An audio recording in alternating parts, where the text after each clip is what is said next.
¿Estamos al aire ya? Muy bien. Le damos la más cordial bienvenida a usted y también a todos quienes están conectados a través de la plataforma Zoom y también a través de Facebook Live. Ya hay muchas personas ya que están listas y dispuestas para comenzar este seminario.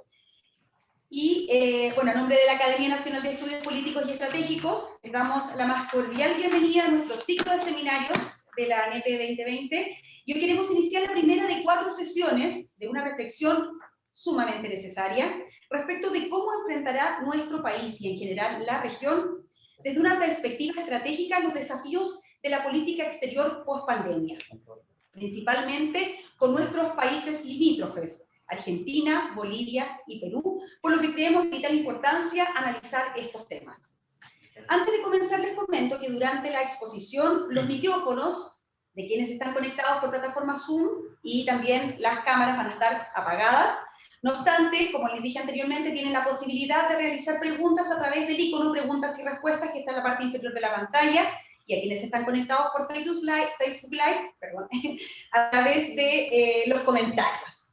La interacción entonces es a través de estas 2 modalidades, y una vez que termine la exposición, nuestro moderador le hará algunas preguntas al ministro para saber su opinión al respecto. Dejo con ustedes a continuación al director de la Academia Nacional de Estudios Políticos y Estratégicos, don Jorge Robles Mella, quien entregará unas palabras de bienvenida y presentará a nuestro distinguido panelista. Muy buenos días a todos, señor ministro, muy buenos días. Nuestra política de defensa hace presente que Chile y las relaciones con los países de la región representan una prioridad en su política exterior. Por un lado, los debates de política exterior post-pandemia son y serán una enorme multiplicidad de horizontes e intereses. Pero por otro lado, los enormes esfuerzos que están haciendo los países de la región deberán ser considerados desde una situación interna y externa. Además, producto de la pandemia, los análisis, nos hemos dado cuenta, han estado un poco ausentes. Por lo anterior, la ANEP ha diseñado y desarrollado este seminario que consta de 4 sesiones y que busca justamente ayudar a esta discusión de la proyección nacional e internacional. Y qué mejor que en esta primera sesión sea inaugurada por nuestro canciller, don Andrés Alamanzabala, a quien desde ya agradecemos su compromiso con esta academia y que paso a continuación a presentar. El canciller don Andrés Alamanzabala es abogado de la Universidad de Chile, fue fundador y presidente del Partido Renovación Nacional, ha sido diputado y senador de la República en distintos periodos, ministro de Defensa en el primer gobierno del presidente Sebastián Piñera y en este segundo gobierno asumió en julio recientemente pasado como máxima autoridad del Ministerio de Relaciones Exteriores. Fue consultor del Banco Interamericano de Desarrollo y decano de la Escuela de Gobierno de la Universidad Adolfo Ibáñez. Además, autor de diferentes publicaciones nacionales e internacionales. ¿Qué mejor entonces que tener a nuestro canciller para que nos explique desde su perspectiva como ministro las relaciones exteriores de nuestro país? Señor ministro, le dejo la palabra y nuevamente muchas gracias por acompañarnos con la ANEP. Bueno, muchísimas gracias, estimado general Robles, por su presentación y sobre todo por la invitación que se nos formula para los efectos de poder mostrar algunas de las orientaciones, algunos de los aspectos que, como usted ha señalado, tienen que ver con la política exterior del país y particularmente no es así con lo que podríamos denominar la política vecinal. La verdad que yo soy una de las personas, desde que fui ministro de Defensa, que sigo con bastante atención el trabajo que efectúa la ANEP y ciertamente creo que hay un espacio muy importante para el intercambio de ideas, el intercambio académico, el intercambio de perspectivas, tanto en la lógica de la política exterior como de las políticas de seguridad y defensa. Entrando en materia, quiero partir señalando que no está de más darle unos pequeños brochazos de lo que podríamos denominar el paisaje internacional, porque de alguna manera ese paisaje internacional influye en las orientaciones estratégicas de la Cancillería y también en la política vecinal. Por cierto, hay múltiples maneras de mostrar este paisaje Pero yo quisiera a lo menos detenerme en 7 rasgos que yo considero son fundamentales de este paisaje. En primer lugar, yo diría que tenemos un paisaje internacional donde uno de los elementos fundamentales es el cuestionamiento a la globalización como proceso. Hay algunos que hablan de una globalización que se detiene, otros que hablan de una globalización que cambia, pero yo diría que en general podría coincidirse en que hay un cuestionamiento del proceso de globalización y que de alguna manera en el último tiempo ha tenido un menor impulso.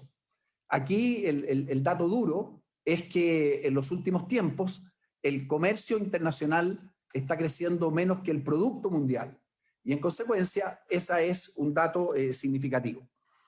Junto con lo que podríamos denominar este menor impulso globalizador, que desde mi punto de vista no va a ser nunca lo suficientemente fuerte como para detener este proceso, vemos también el auge del proteccionismo. Y en consecuencia, esta es la otra cara de la medalla. A menor globalización, menos comercio, menos intercambio de personas, de inversiones, de bienes, de servicios, y en consecuencia uno puede apreciar un cierto auge de tendencias proteccionistas. Por lo tanto, ahí tenemos una primera tendencia. Yo creo que la segunda tendencia es el debilitamiento del orden multilateral. Cualquiera que haya tomado nota de las intervenciones que tuvieron lugar en Naciones Unidas con motivo del aniversario número 75, podrán constatar la efectividad de lo que estoy señalando.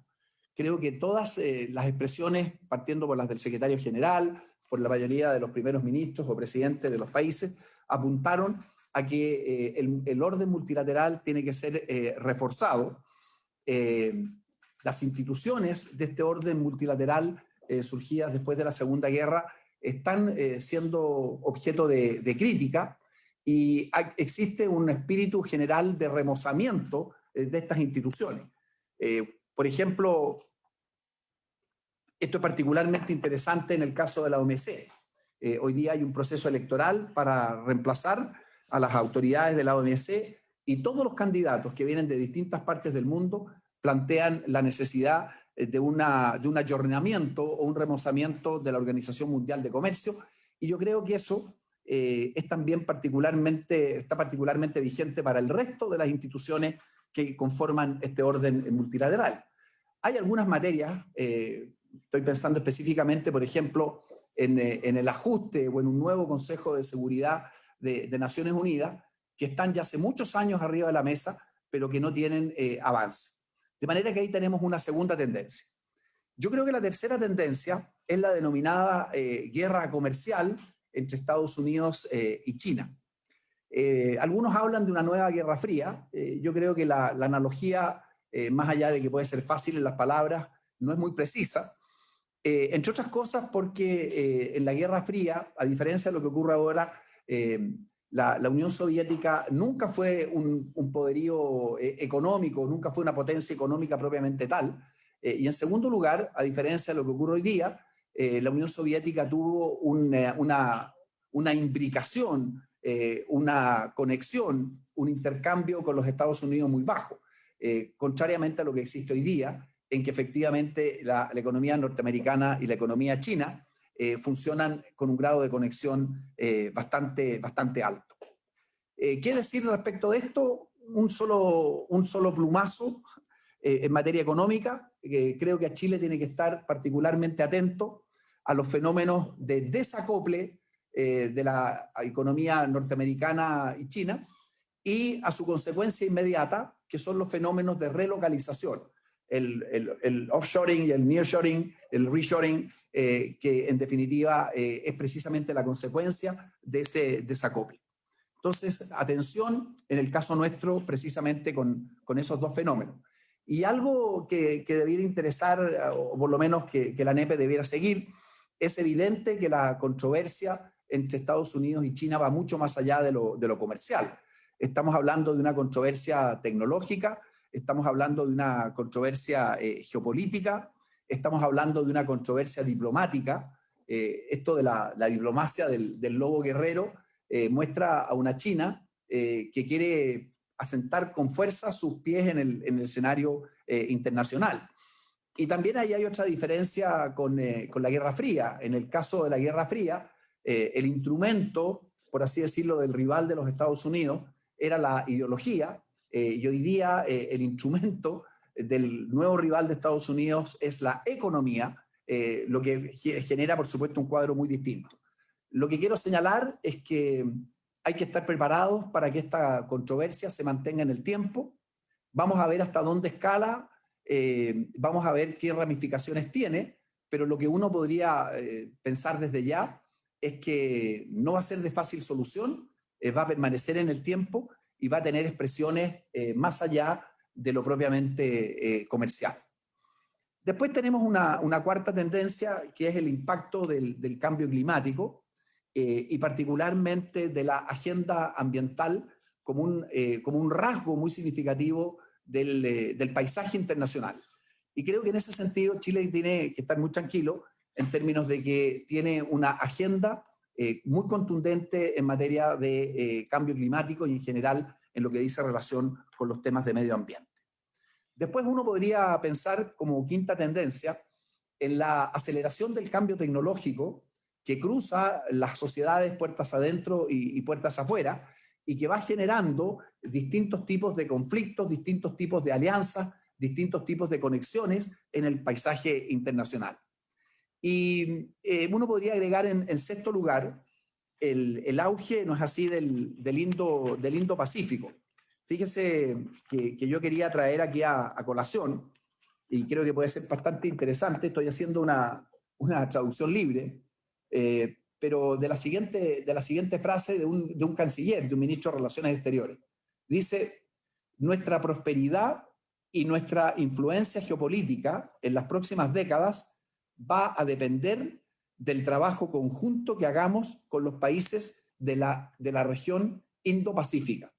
Ahí, más que en cualquier otro lugar, es donde están tomando forma las reglas internacionales conforme a las cuales el futuro va a ser resuelto.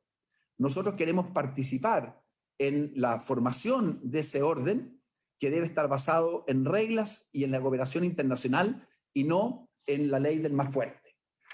Lo interesante de la cita, más allá de su pertinencia, es que corresponde ni más ni menos que al ministro de Relaciones Exteriores de la República Federal de Alemania. Aquí no se trata de un país cercano o de un país latinoamericano, sino de un país europeo, como es precisamente Alemania, que está mirando el auge del Indo-Pacífico en esa consideración. Y por último, porque esto tiene influencia también en el paisaje internacional, el mundo en los últimos 10 años ha tenido un auge de lo que podríamos denominar las movilizaciones sociales. Hay un estudio particularmente interesante del Center for Strategic and International Studies que efectivamente estudia esta ola de movilización social, de estallidos sociales, que es particularmente interesante de mirar porque lo que refleja es que estos tienen lugar en distintos países y en distintas regiones con una pauta relativamente significativa en términos que en los últimos 10 años se ha producido un aumento muy significativo. Si miramos un poco la región, vemos que esas tensiones han estado presentes en nuestro país y quizás van a estar presentes también en el futuro próximo. Hay personas que ya hablan en este sentido del triple shock que está sufriendo América Latina, el fin de la era del ciclo de los commodities que fue tan positivo, una tendencia a una visión de los ciudadanos más crítica respecto de sus instituciones políticas y de lo que podríamos denominar la performance de la democracia. Ahora, cómo va a salir la región de la pospandemia también es particularmente importante. Hoy día, de alguna manera, la región se ha ido transformando en el epicentro de la pandemia. Se viene por delante una situación económica particularmente compleja. Todos hablan de que el producto este año no sé si va a caer en la región en una cifra superior a los 2 dígitos, que vamos a tener un aumento muy significativo de la pobreza. Y si a eso uno le agrega como cuarto elemento los problemas endémicos de funcionamiento del sistema político en América Latina, particularmente la existencia de gobiernos de minoría, se conforma un paisaje donde de alguna manera uno puede mencionar que hay tensiones de gobernabilidad. Creo que esta mirada que he dado rápidamente es importante. Creo que Chile tiene que estar particularmente atento al paisaje internacional porque están surgiendo oportunidades. Así como hay amenazas, hay oportunidades. Sin ir más lejos, lo que ya mencioné de un país que voy a mencionarlo un segundo más adelante, pero el tema de estar mirando la relación entre Estados Unidos y China, no solamente con la lógica de estar observando el conflicto, que a veces nos tensiona, sino de ver dónde pueden haber oportunidades, es algo en que tenemos que estar particularmente atentos. Hay una reconfiguración, de alguna manera, del orden mundial, tanto a nivel político como a nivel económico y comercial. Y los chilenos fuimos capaces hace 30 años de leer bien ese paisaje, de apostar fuerte a la integración al mundo, de apostar fuerte a la globalización, y eso nos ha permitido, entre otras cosas, tener los niveles de desarrollo que tenemos hoy día. Pero ahora somos un país abierto, somos un país integrado al mundo. Bueno, el mundo está cambiando y tenemos que ser reflexivos, tenemos que ser atentos y más aún, yo agregaría, tenemos que ser astutos para ver cómo nos movemos en este nuevo paisaje. Dicho eso,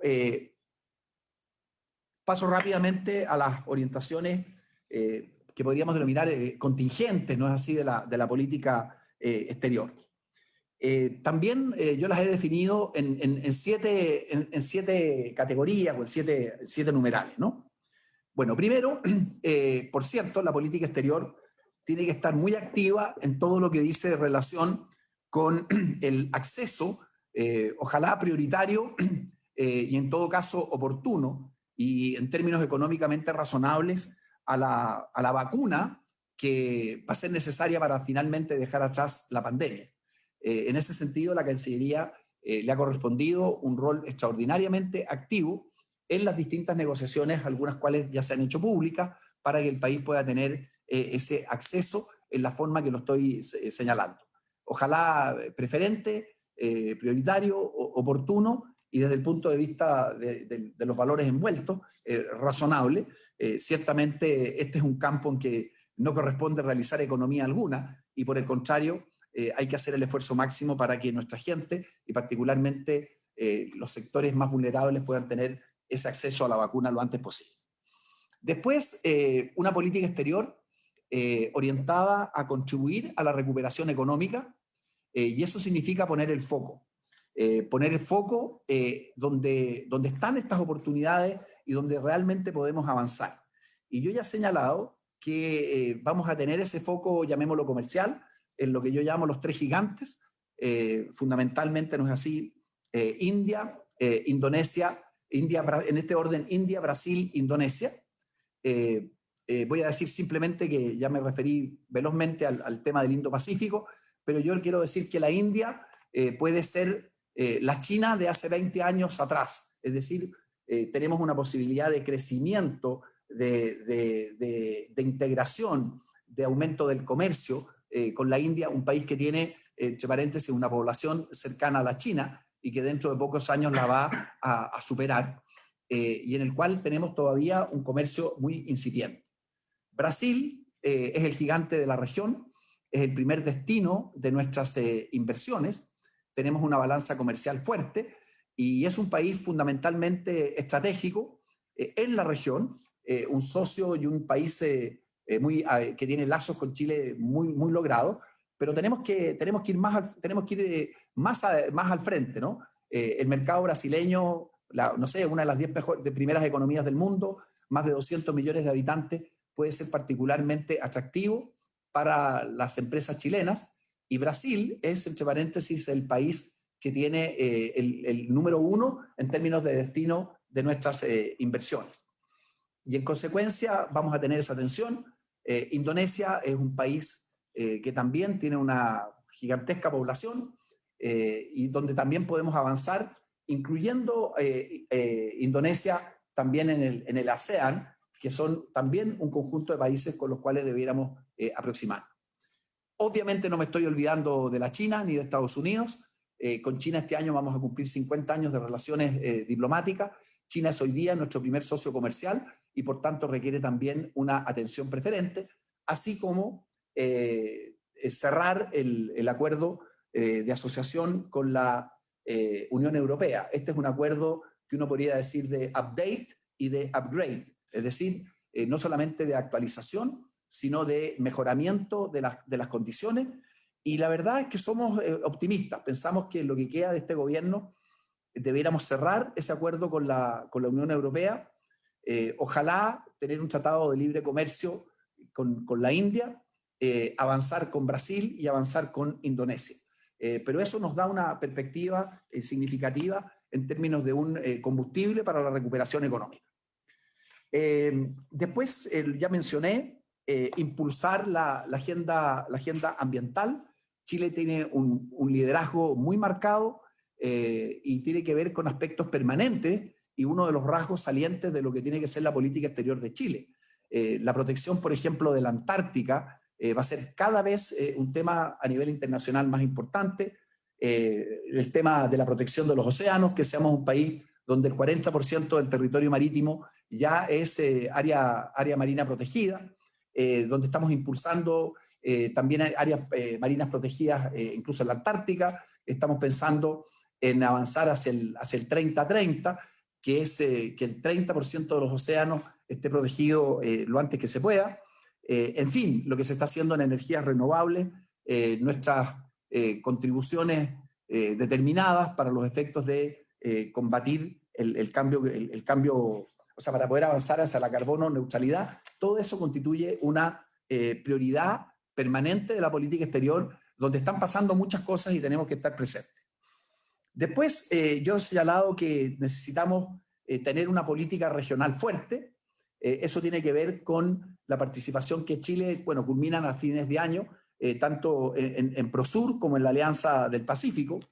Pero creo que en esta línea el proyecto de cable transpacífico es extraordinariamente importante.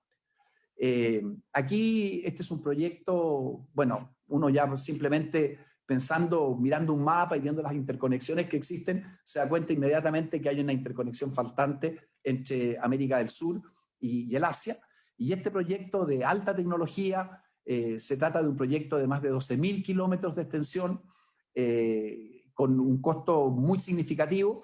Es no solamente un aliciente muy fundamental para Chile, sino que fundamentalmente para la región, y va a exigir mecanismos de integración precisamente regional muy significativos. Y lo que son las cosas, de pronto vamos a tener un corredor digital en América del Sur, incluso antes que los corredores más tradicionales, por así decirlo, terrestres. Pero este es un proyecto que hay que mirarlo en la perspectiva no solamente del intercambio comercial. Voy a decir algo cuando hablemos de Argentina, pero ciertamente es un impulso a la integración regional extraordinariamente fuerte. Aquí lo que se va a necesitar es un trabajo conjunto, que ya lo estamos llevando adelante, con Argentina, con Brasil, digo, en primer lugar, con Argentina, con Paraguay, de todas maneras, por las razones que son más conocidas. Voy a mencionar solamente una. El 60% del tráfico de datos hacia el futuro se va a generar precisamente en Brasil, de manera que Brasil es un socio estratégico indispensable para este proyecto. En sexto lugar, una política vecinal activa, que es a lo que me voy a referir a continuación. Y por último, un esfuerzo que también yo creo que es muy significativo en términos de trabajar en lo que yo denomino la recuperación de la imagen internacional de Chile. El estallido del año pasado generó efectivamente yo diría, una merma, una suerte de desgaste y muchos signos de interrogación respecto de nuestra imagen. Y nosotros tenemos que ser capaces de mostrar la manera en que hemos abordado este estallido, la forma institucionalmente en que lo hemos canalizado y, en definitiva, explicar que este proceso es un proceso que va a llegar a buen destino a través de vías institucionales, de vías democráticas y de formas participativas. De manera que con eso le hemos dado una mirada tanto a los aspectos, podríamos decir, del paisaje internacional, como los aspectos que dicen relación más concretamente con las orientaciones de la Cancillería en estos meses que nos quedan hasta el final del actual gobierno. Y vamos ahora, Jorge, directamente al tema vecinal, y lo voy a hacer por estricto orden alfabético. Bueno, cualquier persona que mire, no es así, un mapa de Chile y Argentina, tiene que coincidir que son países que tienen un destino común y que tienen una hermandad que podríamos denominarla voluntaria y obligatoria.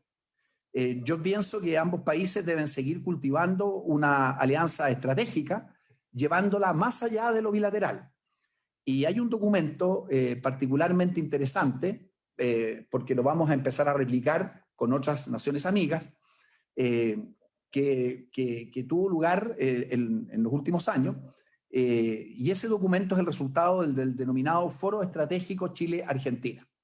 Este fue un ejercicio muy interesante porque se trató de juntar, no solamente, como quien dice, más allá de los documentos oficiales, se incentivó un intercambio de personeros del mundo político, personeros del mundo empresarial, personeros del mundo académico, personeros de energías, de iniciativas de innovación, de la sociedad civil, de la cultura, para reunirse y pensar en el destino común de ambos países. Un ejercicio que con esta intensidad no se había efectuado y que creo que es un modelo a replicar, y que en el caso específico de Argentina tiene una conclusión que es particularmente significativa. Dice: en el último tiempo hemos centrado nuestra relación bilateral en aquello que Chile puede hacer o exportar a Argentina o Argentina a Chile, y está bien mantener aquello. Sin embargo, el mundo y su economía hoy exigen más, y debemos pensar en aquello que juntos Chile y Argentina pueden hacer en el resto del mundo. Es decir, darle precisamente un paso siguiente a esa relación bilateral. Ahora, yo he definido la política hacia Argentina con dos conceptos: el concepto de amistad profunda y el concepto de firmeza sin estridencia. El primero apunta a que la confianza recíproca y la unidad del destino nos debe permitir, como ha ocurrido hasta ahora, resolver cualquier diferencia. Y el segundo concepto es que en la relación bilateral, los métodos propios de la diplomacia, partiendo por el diálogo constructivo, la reserva oportuna y la comunicación pública deferente, son aquellos que deben inspirar la relación bilateral. Diplomacia, diálogo constructivo, reserva oportuna y comunicación pública deferente. Tengo la impresión de que ahí hay tres aspectos interesantes. Comercio. Argentina es el segundo socio comercial de Chile. Tenemos una balanza comercial de 4.000 millones de dólares, pero es, de respecto de Chile, muy deficitaria, y eso es un desafío en términos de ir reduciendo ese déficit. Y por cierto, en materia de inversiones, Argentina sigue siendo un destino muy significativo para la inversión chilena, representa el 15% de la inversión general que realizamos. Ahora, agenda bilateral muy intensa, en esa se destaca la interconexión eléctrica y en general energética, la terrestre a través de avances en los pasos fronterizos, simplificación de trámites, y por supuesto hay campos en los que podemos avanzar mucho. Todo lo que tiene que ver con energías limpias, renovables, todo lo que tiene que ver con la integración de circuitos turísticos e incluso ámbitos en que pueden haber intercambios insospechados. Por ejemplo, estudiar sinergias entre el desarrollo espacial, que es particularmente importante en la Argentina, y nuestra capacidad de observación astronómica uno de los rasgos fundamentales en este sentido de las contribuciones que Chile efectúa al mundo. El 70% de la capacidad astronómica del mundo está instalada en Chile, lo que entre paréntesis habla muy bien de nuestro país, porque este no es solamente un problema de tener cielos despejados y oscuros durante gran parte del año, una baja temperatura, una baja humedad, es decir, las condiciones naturales. Junto con eso está todo el entramado jurídico e institucional que hace de Chile hoy día el país que tiene este foco tan importante de observación astronómica. El cable, particularmente importante también con la Argentina. Ya mencionamos que Brasil, no es así, de alguna manera va a aportar el 60% del tráfico regional, pero Argentina no es menor. Argentina va a aportar el 25% de ese tráfico y los chilenos solamente aportamos el 12%. Entonces, este es un proyecto realmente, como he dicho, muy significativo. Estamos avanzando con Brasil, con Argentina y con Paraguay en los memorándums de entendimiento, algunos acuerdos de confidencialidad que son necesarias para sacar adelante el proyecto. Pero si uno tuviera que decir lo que esto significa en una frase, yo diría que es un tremendo impulso a la integración regional y un impulso clave para América del Sur. Este cable va a ser el primer impulso, como quien dice, de mucha fuerza para empezar a crear los empleos del futuro y no seguir lamentándonos por la pérdida de los trabajos del pasado. Por lo tanto, de la mayor importancia. Y bueno, y por cierto, está el tema, no es así, de la plataforma, y aquí corresponde reiterar lo que ya hemos señalado. Chile constata que la Comisión de Plataforma Continental de Naciones Unidas no se pronunció respecto de la presentación argentina formulada sobre la Antártica, toda vez que carece de competencia para ello, y Chile además ha sido particularmente claro en el sentido de rechazar la denominada media luna en el mar Austral, ya que involucra, no es así, y comprende un cambio unilateral de los límites trazados en el Tratado de Paz y Amistad y por ende nos resulta inoponible. Esa es nuestra posición, la hemos señalado, la hemos reiterado cada vez que ha sido necesario, y lo que sí puedo anticipar es que vamos a concluir, yo diría que en el curso del próximo año, los trabajos tendientes a presentar también nuestra pretensión de plataforma continental en la Antártica, siguiendo, por cierto, los protocolos que al respecto existen. De manera que eso es lo que puedo señalar respecto de la Argentina. Bolivia. Yo diría que nuestra política con Bolivia va a ser de aproximación progresiva. Ese es el concepto que estamos utilizando.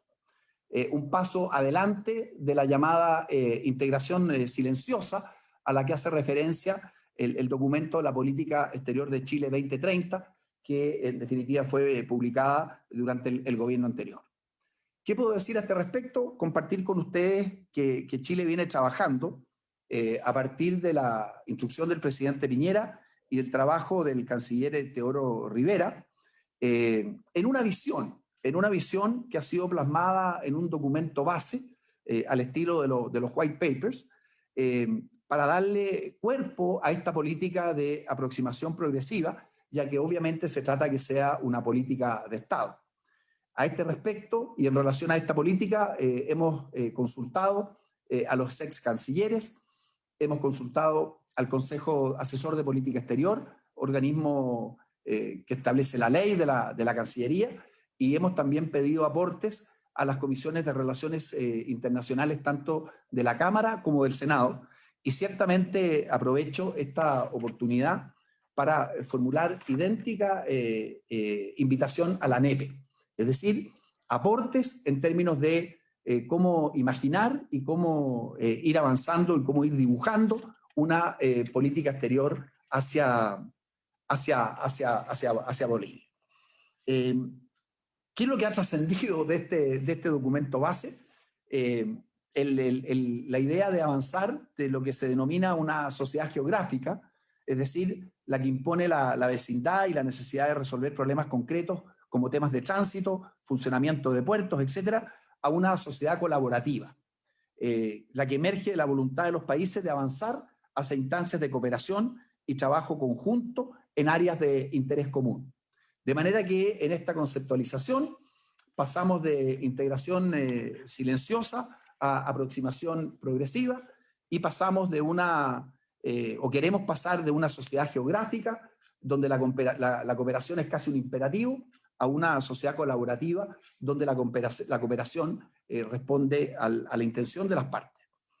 Ahora, a Chile le interesa, y esto quiero ser particularmente claro, está en el interés de Chile que Bolivia sea una democracia estable, una sociedad integrada y una economía de crecimiento sostenido. Y en consecuencia, toda acción chilena con tal objetivo, ya sea empresarial, académica, cultural o proveniente de la sociedad civil, en nuestra opinión debe ser alentada y debe ser respaldada. Ahora, quiero en esto ser particularmente enfático. Hay que dejar sentado desde el principio y en forma definitiva que la política reseñada tiene un punto de partida obligado, que es el pleno respeto al Tratado del año 1904 y el acatamiento a la sentencia de la Corte Internacional de Justicia del año 2018. Ese es un aspecto central en que no hay margen para ninguna ambigüedad. Y quiero hacer presente que todas las personas, expertos, las instituciones a que me he referido, han sido todos categóricos en dejar sentado este principio en forma definitiva y desde un comienzo. Es cierto que la política que estamos insinuando, que estamos sugiriendo, tiene detractores. Y hay quienes, esgrimiendo argumentos, plantean, por ejemplo, que no debiéramos tomar la iniciativa con Bolivia o incluso hay algunos que van más lejos y que afirman que la mejor política hacia Bolivia es no tener política. La Cancillería no comparte ese enfoque que conduce al inmovilismo y a perpetuar una situación que nosotros pensamos debemos hacer evolucionar en forma positiva. La balanza comercial con Bolivia no es así, es bastante pequeña, pero puede crecer particularmente si empresarios bolivianos miran nuestro país como una plataforma desde la cual se pueden aprovechar las posibilidades que entrega nuestra red de acuerdos comerciales y si empresarios chilenos particularmente miran Bolivia teniendo en cuenta las gigantescas posibilidades que existen en la actividad minera. Por cierto, esta aproximación la haremos en la forma más oportuna que sea del caso, con toda la prudencia que esto exige, estando particularmente atentos a cuál es la situación política interna en Bolivia.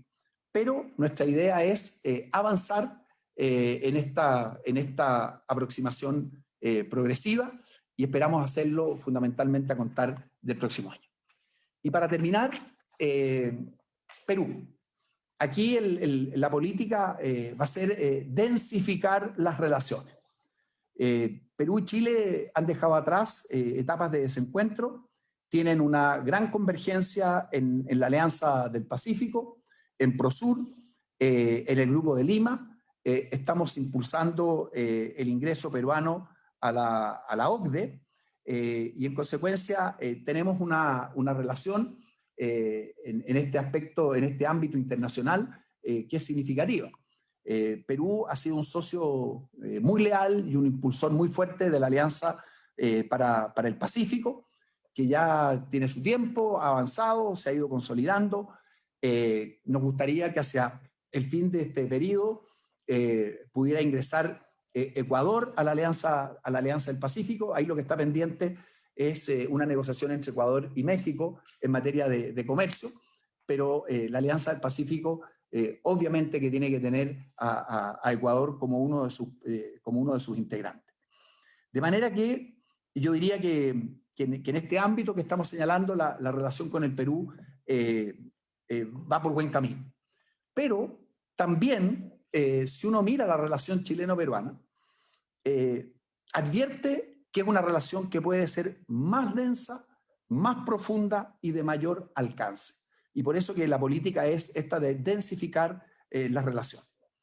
Tenemos un intercambio comercial del orden de los 3.000 millones de dólares y es favorable a Chile, pero, por ejemplo, en materia de inversión, la inversión chilena en Perú, que asciende a casi 20.000 millones de dólares, es mucho mayor que la inversión peruana en Chile.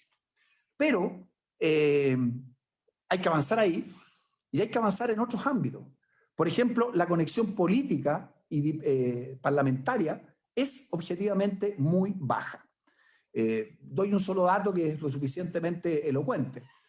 Por un acuerdo de la Comisión de Régimen Interno, no hay propiamente en el Senado un grupo bilateral chileno-peruano, sino que la relación la lleva directamente la Comisión de Relaciones Exteriores. Bueno, la verdad que en los últimos 5 años, han habido solamente 2 reuniones de esta instancia. De manera que aquí hay también un campo muy importante para avanzar. Entonces, ¿en qué consiste esto de densificar la relación? Bueno, consiste en hacer cosas juntos, en hacer más cosas juntos. Y si uno empieza a mirar las posibilidades, se da cuenta que hay muchas que no somos capaces todavía de materializar de buena manera. Uno habla con el mundo empresarial, con el Consejo Empresarial chileno-peruano, y empiezan a salir las ideas. Hacer, por ejemplo, coordinaciones en la promoción de nuestros productos de exportación, fundamentalmente en el ámbito agrícola, donde tenemos complementariedades que no se están utilizando, integrar los circuitos turísticos, que es algo extraordinariamente positivo y que colaboraría con ambos países, despejar trabas tributarias que hoy día, por ejemplo, existen para la fusión de empresas chilenas y peruanas. El tema de la conexión eléctrica aparece en todos los documentos, pero no avanza suficientemente, e incluso hay un proyecto de avanzar con una interconexión, por así decirlo, corta, entre Arica y Tacna, que podría realizarse en un periodo de tiempo muy acotado y con una inversión muy razonable que todavía se encuentra estancada. A nivel más oficial, la declaración de Paracas identificó 160 iniciativas que debieran impulsarse a nivel chileno y peruano, pero la verdad de las cosas es que muchas de ellas no se han logrado materializar, en parte por la pandemia. De manera que uno también dice, quizás aquí a nivel oficial podría haber una priorización mayor. Pero el punto es y esto en parte tiene que ver también con la situación con Argentina. O sea, mi impresión es que las relaciones bilaterales, vuelvo a decir, ¿cuándo se densifican? Se densifican y aumentan de nivel, escalan en términos positivos, cuando la mirada bilateral de pronto muta a una mirada más global. ¿Qué cosas los países pueden hacer, no solamente de ida y vuelta entre ellos, sino en terceros escenarios? Y aquí, por supuesto, hay muchas cosas que se pueden hacer, como la que ya he señalado. Por ejemplo, el Consejo Chileno Empresarial Peruano plantea que entre ProChile y ProPerú hagamos promoción conjunta de aquellos productos en que tenemos complementariedades y que podrían beneficiar a ambos países. Hay, en definitiva, un enorme campo por avanzar y para terminar, simplemente decir que vamos a replicar, esperamos hacerlo el próximo año, esto está en la declaración de Paracas, esta idea del foro estratégico de la sociedad civil, de distintos organismos comerciales, empresariales, académicos, universitarios, para también tener una mirada prospectiva de la relación chileno-peruana en los próximos 30 años. Quiero terminar diciendo algo importante con el Perú. Con el Perú hay que pensar más allá de la economía. La economía puede andar bien y, como hemos esbozado, hay mucho campo para crecer, pero, por ejemplo, hay que aumentar el conocimiento entre la sociedad peruana y la sociedad chilena. Tenemos que tener más vinculación, generar quizás una cultura de integración. Por ejemplo, conversar respecto de las respectivas narrativas históricas. Y, por cierto, invertir en confianza. Y cuando hablo de invertir en confianza, estoy pensando, entre otros, en los ámbitos de defensa y en los mecanismos 2+2 que pueden jugar un rol extraordinariamente importante. De manera que, de esta forma, hemos podido, de alguna manera, cumplir con el encargo que usted nos formulara en términos de plantear una mirada general al paisaje internacional, una mirada también descriptiva de las orientaciones estratégicas para los próximos meses, algunos de los cuales son, por cierto, orientaciones estratégicas fundamentales, y he podido aprovechar esta oportunidad para hacer ver cuáles son los ejes de la política vecinal, y como ustedes habrán podido apreciar, aquí hay definiciones y conceptos que dicen relación con Argentina, que dicen relación con Bolivia, que dicen relación con el Perú. Termino con una pequeña referencia a un tema contingente, que tiene que ver con la situación migratoria, porque también tiene que ver con Perú y ciertamente con Bolivia, y no sabemos si más adelante eventualmente también con la Argentina. La verdad es que la situación migratoria que ha originado la dictadura de Maduro y la tragedia venezolana es de enormes proporciones.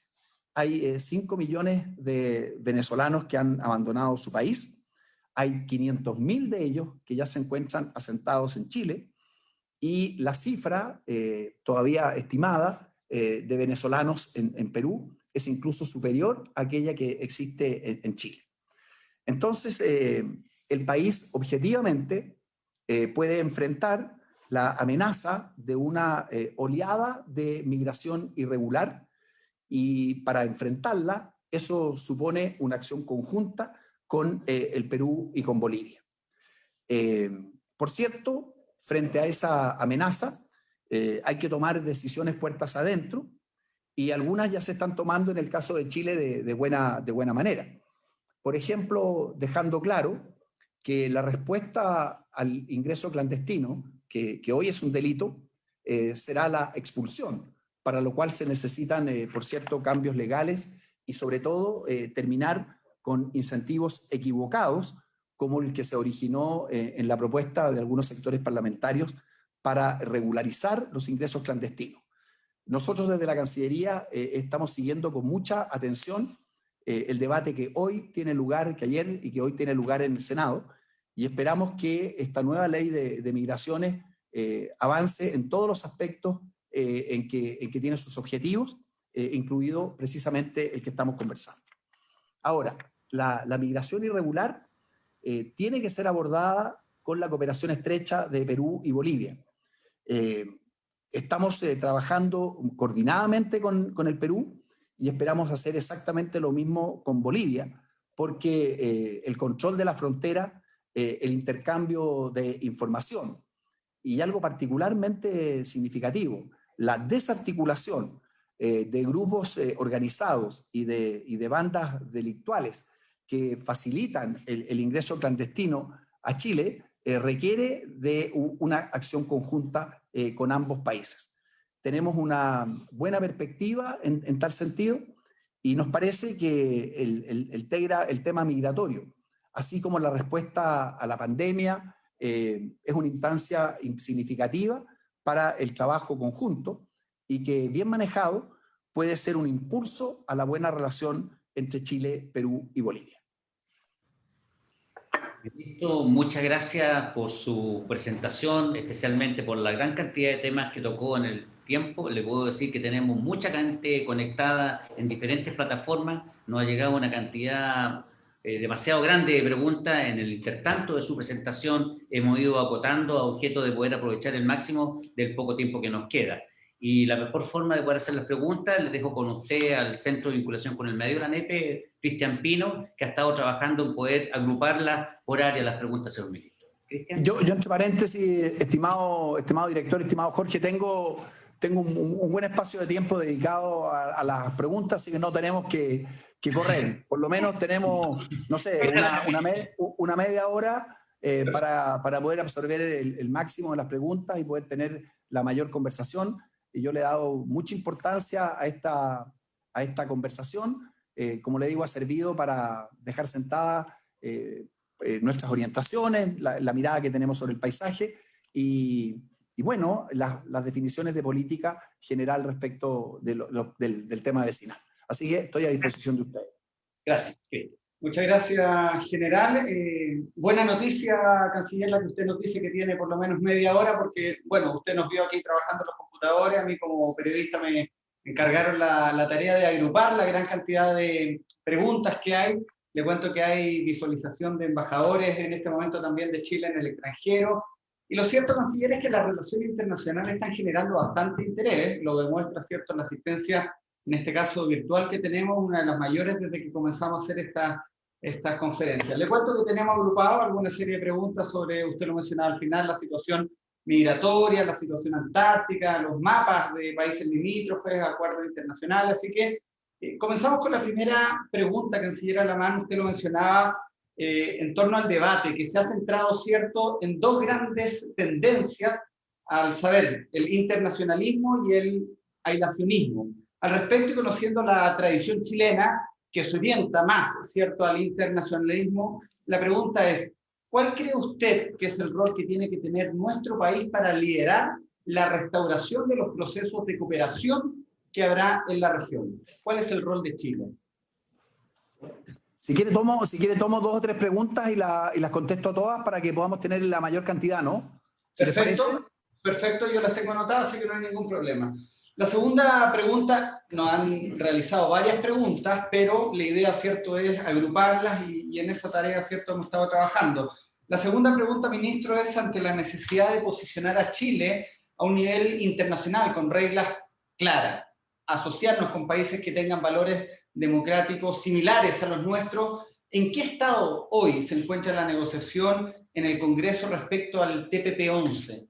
Se ha repetido bastante esa pregunta. Y la tercera, para que usted la agrupe, cierto, en su hoja, es que existen también bastante recurrentemente preguntas de nuestra audiencia en relación a las iniciativas, cierto, de Argentina respecto a la plataforma continental, el mar austral y los derechos antárticos. ¿Qué nos podría mencionar respecto a eso? Correcto. Muy bien. A ver, en temas de integración, yo creo que la palabra liderazgo de pronto tiene malas interpretaciones. A mí lo que yo prefiero es hablar de compromiso, ¿no? De compromiso de Chile, particularmente con la integración regional.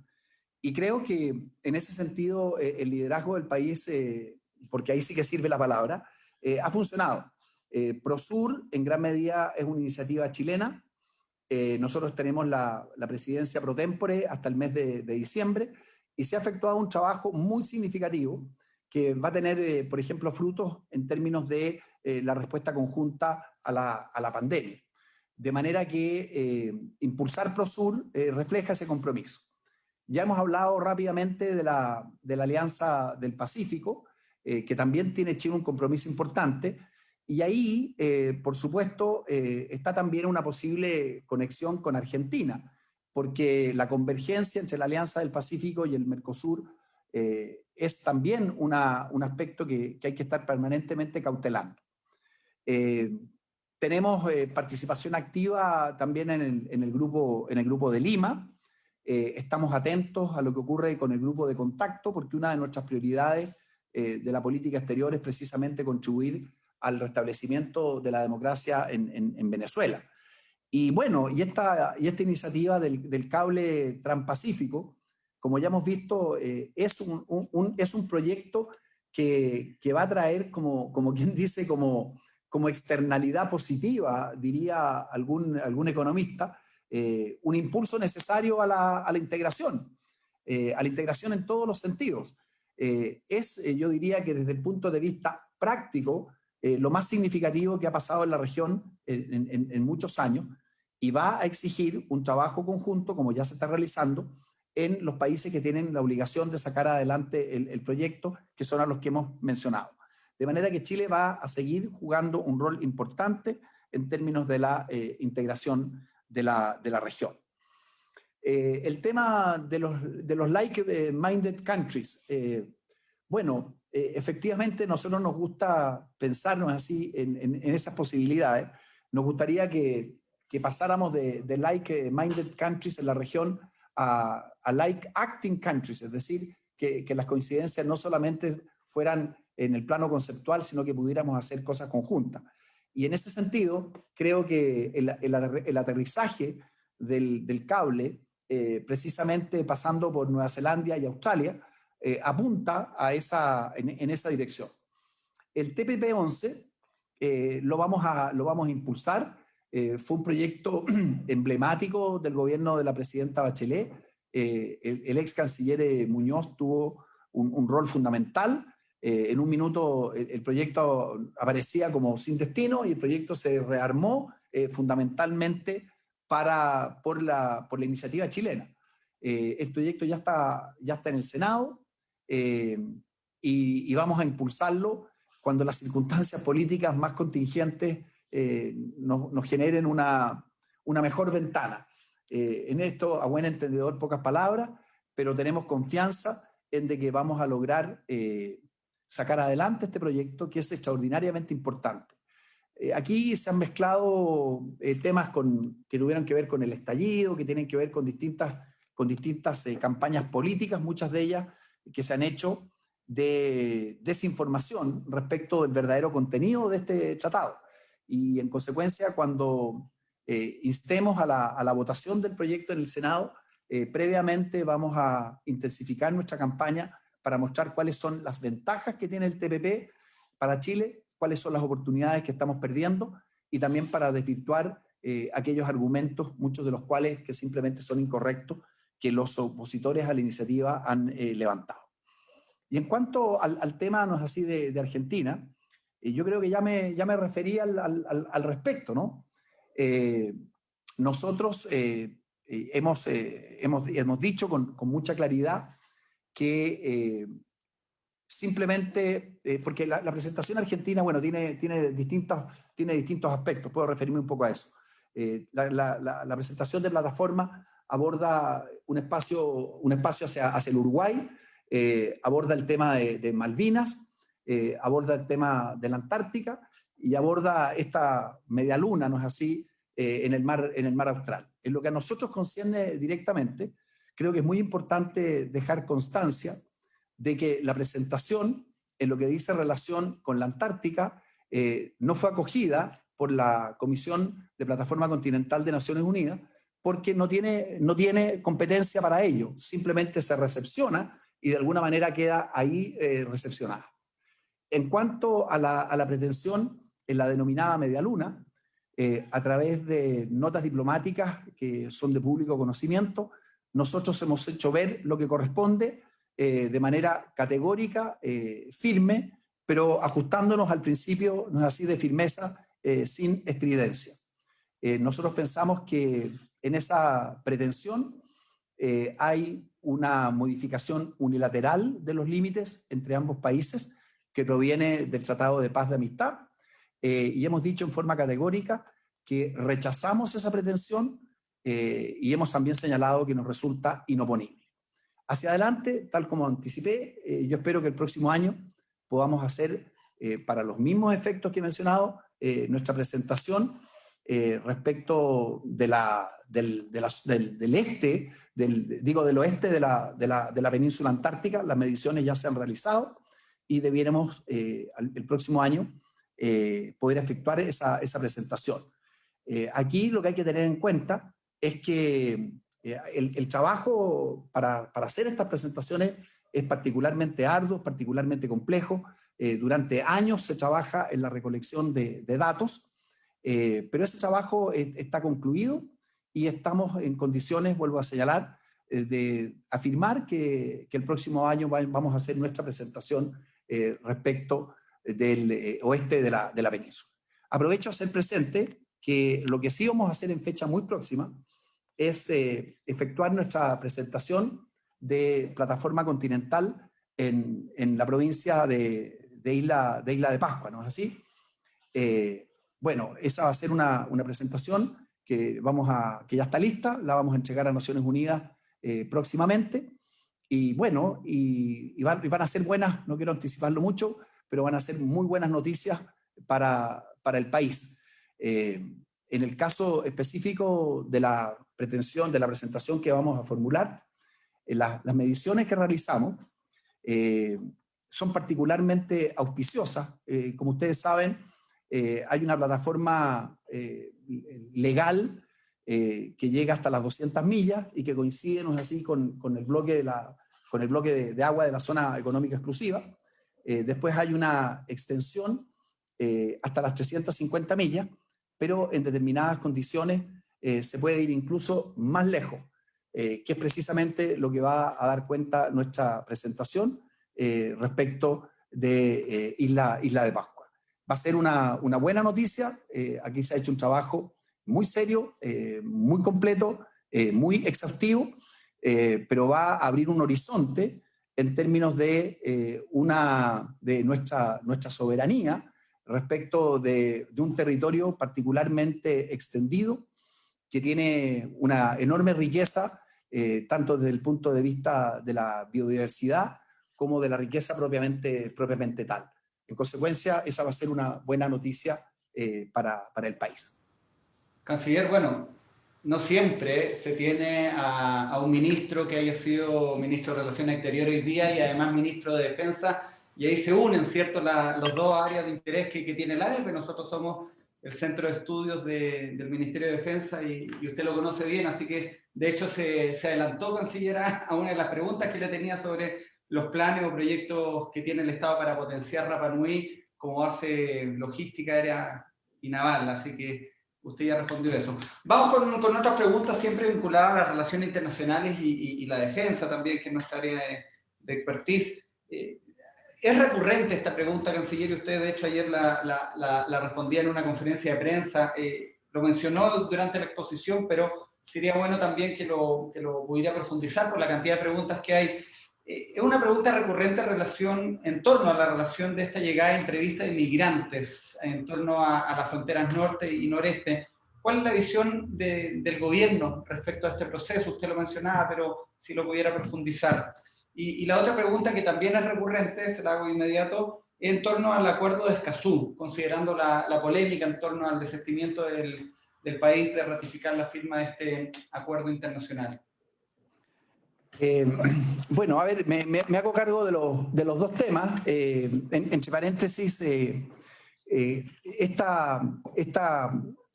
por así decirlo, esta conexión interesante que existe, porque para mi gusto no se ha relevado suficientemente entre lo que es propiamente, por ejemplo, los acuerdos comerciales que tiene Chile y los acuerdos de cooperación de seguridad y defensa. La verdad que siempre hablamos que tenemos 29 acuerdos comerciales que nos abren posibilidades en, no sé, más allá del 80% de la economía mundial, y pocas veces nos referimos a que también Chile, en materia de seguridad y defensa, tiene una red muy intensa de cooperación, de tratados y de acuerdos. Creo que podría ser una buena idea para la NEPE, precisamente mostrar en conjunto esta doble integración que el país tiene, y ver también dónde se producen puntos de contacto. Creo que ahí hay un campo muy interesante para la reflexión académica. En materia de migración ya me he referido, ¿no? Básicamente lo que Chile está haciendo es poniendo, como se ha dicho, orden en su casa. Tenemos una legislación particularmente anacrónica que era necesario modernizar hace mucho tiempo. Pero creo que también uno podría destacar ciertos aspectos de transparencia, ¿no? Si uno ve, por ejemplo, y a la gente con razón se le quedó grabada en la memoria, estos aviones que aparecían, ¿no?, así, con una cantidad de personas que venían en teoría como turistas y que finalmente no tenían tal carácter. Bueno, es una forma de ingreso, por así decirlo, irregular, que era necesario de alguna manera terminar y normalizar. Hacia adelante, lo que vamos a tener es precisamente una política conforme a las cuales las visas de trabajo se obtienen en el país de origen a través de nuestros consulados. Y eso, sin duda, que ya está funcionando, eso sin duda que va a contribuir a una ordenación, a un orden del flujo migratorio. Junto con eso, creo que es muy importante el tema de las señales, ¿no? Creo que dar una señal categórica, como la que el gobierno está otorgando en estos días, en el sentido de que no va a aceptar el ingreso clandestino, que hoy día es un delito, y que ese ingreso clandestino debe tener como respuesta al más breve plazo la expulsión, es una señal categórica, pero que es absolutamente indispensable. El llamado efecto llamado, valga la redundancia, ha generado objetivamente problemas en esta materia, porque si la señal que se da es que no va a haber ninguna consecuencia adversa para el ingreso clandestino, entonces lo que se logra es precisamente incentivar el ingreso clandestino. Por lo tanto, creo que la política se va a configurar de buena manera a partir de la legislación que se está aprobando en este instante, y con estos criterios de orden, de regularidad, de transparencia, que yo creo que son las claves. Y si señalamos que las visas de trabajo fundamentalmente van a tener que ser obtenidas en el lugar de origen, bueno, eso ya inmediatamente ordena significativamente el flujo. Por eso que la indicación que era la denominada de turismo laboral, que se rechazó en el Senado, fue muy importante, porque de acuerdo a esa fórmula, las personas, por así decirlo, se embarcaban como turistas y al momento de llegar al país solicitaban un permiso para trabajar. Bueno, eso en definitiva genera un flujo de muy difícil manejo. Y en cuanto a Escazú, bueno, la verdad es que desde el punto de vista nuestro, lo que nos gustaría es que hubiera un análisis más reflexivo y más argumentado en relación a la materia. Básicamente lo que nosotros hicimos era el compromiso del gobierno, es entregarle a las comisiones respectivas de la Cámara y del Senado un completo documento que contiene los planteamientos que Chile formula y que explican desde nuestro punto de vista muy fundadamente cuáles son las razones por las cuales no se firma Escazú. Obviamente que el tema no está en que el país esté en contra de que haya participación, que haya acceso a la información y que haya acceso a la justicia en los procesos ambientales. Bueno, eso ya está contemplado en nuestra legislación. Lo que nosotros hemos dicho y lo hemos fundamentado argumentadamente es que el tratado, en la forma que finalmente fue redactado, el texto final que se adoptó, genera dificultades que nosotros hemos calificado, ordenado en 4 categorías. El primero tiene que ver con principios que permean y que inspiran toda la aplicación del tratado, que simplemente no tienen definición en el texto del mismo. En segundo lugar, hemos hecho ver los problemas que traería una eventual autoejecutabilidad del tratado, porque eso ciertamente impacta y termina modificando la legislación nacional. En tercer lugar, hemos hecho ver que el tratado establece un conjunto de obligaciones que debe cumplir el Estado, pero muchas de esas obligaciones simplemente están redactadas con tal grado de indefinición que en definitiva, y este es el cuarto punto, somete al Estado a la contingencia de ser arrastrado a tribunales internacionales, pero en virtud de un documento que, vuelvo a decir, no tiene los elementos de precisión que sería exigible y recomendable. Esos han sido nuestros argumentos. Nos hubiera gustado que hubiera una refutación de los mismos, más que simplemente una descalificación a priori de estos. Y por último, algo particularmente interesante. El Tratado de Escazú está abierto a la suscripción y posterior ratificación de 33 países. Hasta ahora lo han suscrito 24 y solamente 10 lo han ratificado. Por ejemplo, no lo han ratificado Brasil, no lo ha ratificado México, no lo ha ratificado Perú, no lo ha ratificado Colombia, de algunos de los países que se me vienen a la cabeza. ¿Y por qué no lo han hecho? Lo han hecho precisamente por los puntos que yo acabo de reseñar muy esquemáticamente, porque estas mismas inquietudes son parte del debate que se está efectuando en distintos países, donde todos de alguna manera le han dado una segunda lectura al tratado. Entre paréntesis, se me olvidaba, Costa Rica tampoco ha ratificado el tratado. Por eso que el tratado aún no entra en vigencia, no obstante que ya lleva 2 años desde que quedó a disposición para los efectos de ser firmado. También, y esto es lo último que quiero señalar a este respecto, hemos hecho ver que aquí tampoco existen plazos fatales. Cualquier Estado puede adherir con posterioridad a una fecha que existía, que era el de los 2 años, para los efectos de suscribir. Vamos a seguir monitoreando la discusión que existe en otros países. Vamos a llegar esa discusión a las instancias de análisis que correspondan, pero el presidente de la República llegó a la convicción que la firma del tratado no se ajustaba o era inconveniente para el país, y por eso que se ha adoptado esta decisión, que vuelvo a decir, ha sido explicada pormenorizadamente a las instancias permanentes de la Cámara y del Senado. Perfecto, canciller, muy amable. ¿Le parece que hagamos las 3 últimas preguntas, considerando que usted tiene hasta las 11:30 para que vea también la extensión? Y yo creo que para la ANEPE, por lo menos hoy día, es un privilegio tener a un canciller que además ha sido ministro de Defensa. Estaba haciendo memoria cuando usted hablaba, canciller, y creo que no hay. Me acordaba de ministros de Justicia que han sido canciller, el canciller Rivera, la canciller Soledad Alvear, pero de Defensa y Relaciones Internacionales, por lo menos yo no me acuerdo. Entonces, voy a aprovechar de su expertise, ¿cierto?, en defensa, su mirada también en las relaciones internacionales.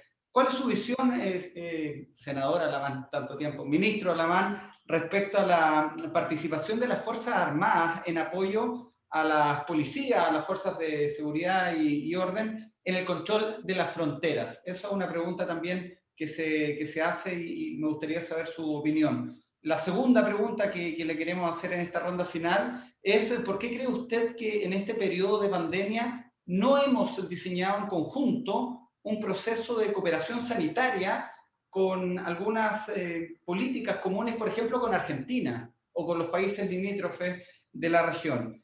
Y la última pregunta de esta ronda final, canciller, sería: ¿cuál es su opinión respecto a una idea recurrente, ¿cierto?, de formular una estrategia de seguridad nacional validada y también legitimizada que permita, en el marco cierto apropiado de posicionamiento de nuestros intereses nacionales, en el contexto de nuestras relaciones exteriores con los países, no solamente de la región? Este seminario trata de los países de la región, pero las relaciones exteriores en general. Esa idea de formular una estrategia de seguridad nacional validada y legitimizada, ¿cierto?, de posicionamiento nacional. A ver, habían básicamente preguntas que tenían que ver con el control de las fronteras y con la estrategia de seguridad y de defensa. Pero había una primera pregunta de la cual no tomé nota adecuadamente. ¿Cuál era? La primera pregunta es: ¿cuál es la visión respecto a la participación de las Fuerzas Armadas en apoyo a las policías? Bueno, podemos efectivamente entonces mezclar ambas. Bueno, la tarea del control de las fronteras, tal como se sabe y es conocido, corresponde fundamentalmente y es tarea propia de Carabineros y de investigaciones. A mí me parece que está bien diseñada la idea de que las Fuerzas Armadas, con sus medios y con su personal, realicen fundamentalmente una tarea de colaboración a la responsabilidad que existe precisamente en Carabineros y en investigaciones. Yo creo que ese es el marco en que debe efectuarse la tarea de las Fuerzas Armadas, un marco que tiene que ver fundamentalmente con la colaboración a las tareas principales de la PDI y de Carabineros. Por supuesto, hay medios materiales, hay medios humanos, hay tareas que son obvias, por ejemplo, las que tienen que ver con patrullaje, y todo ello debiera poder coordinarse en forma adecuada, como por lo demás está ocurriendo en la actualidad. Pero desde mi punto de vista, la tarea, tal como señalo, es una tarea de colaboración. Después tenemos, no es así, el tema de la estrategia de seguridad y defensa. La verdad que yo creo que aquí hay mucho trabajo recorrido. De alguna manera están los libros de la defensa, hay una sucesión de trabajos en ese sentido, de manera que yo creo que lo que hay que hacer es mantener esta reflexión académica, continuar impulsándola y generar estos intercambios, porque efectivamente hay aspectos que tienen que ver con defensa y que también tienen que ver con relaciones internacionales. Por ejemplo, todas las responsabilidades que tiene Chile en tareas de rescate en la Antártica. Bueno, sin duda que ahí hay una tarea donde de alguna manera se entrecruzan aspectos de seguridad y aspectos de defensa. Estoy pensando también en un tema particularmente significativo. Yo he hecho mención a que tenemos un 43% de nuestro territorio marítimo que hoy día son áreas marinas protegidas. Bueno, ahí por supuesto que hay también un punto muy claro de contacto, porque las áreas marinas protegidas son obviamente una institución puertas adentro y también puertas afuera. Y hay tareas donde también hay una conexión natural. Por ejemplo, el tema del narcotráfico. El tema del narcotráfico, por las formas que se expresa, también puede generar algún tipo, no es así, de interacción. Por lo tanto, yo creo que lo que hay que seguir haciendo es delineando bien cómo la política exterior y cómo la política de seguridad y defensa, que son de alguna manera canales paralelos, también pueden tener instancias de convergencia. Perfecto, canciller. Muchas gracias por sus respuestas, y para ser justo con la historia, también hace 47 años no se generaba ese mix de un canciller que haya sido también ministro de Defensa. El anterior fue Orlando Letelier hace 47 años atrás, así que no es común, por lo menos. Muchas gracias por su Bueno. Ministro, le queremos agradecer a nombre de la ANEPE su tiempo, pero por sobre todo la profundidad de los temas. En el ámbito internacional, el paisaje internacional que usted muy bien reflexionó sobre las diferentes visiones que existieron en la última reunión de Naciones Unidas, la número 75, el crecimiento y la situación económica que se nos va a venir en la región. Nos dejó dos tareas que las vamos a asumir, por supuesto, en su profundidad, seguir muy de cerca la situación futura China-Rusia, Estados Unidos, y por supuesto de ver estos acuerdos que lo hemos conversado anteriormente, comerciales, defensa, y cómo puede ayudar a la gestión.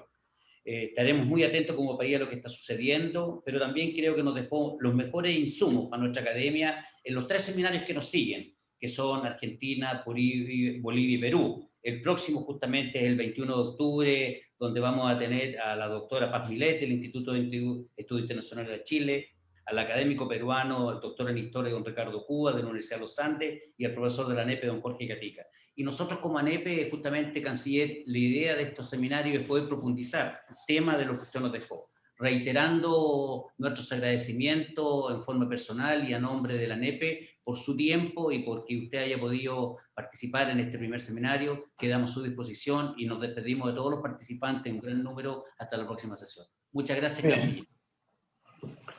Muy bien, Jorge, muchas gracias. Gracias a usted. Adiós. Muchas gracias. Entonces, finalizamos este encuentro, nos despedimos y agradecemos obviamente a las autoridades, a los invitados remotos que estuvieron conectados por Zoom y también por Facebook Live, y les reiteramos nuevamente, la próxima sesión de este mismo seminario internacional, que es el 21 de octubre, va a ser a la misma hora, 10 de la mañana, les vamos a estar informando respecto de las inscripciones, va a ser igual que ahora, a través de todas nuestras plataformas de Facebook, de Twitter y de Instagram. Así que para que estén atentos. Muchas gracias y que tengan un bonito día. Hasta pronto.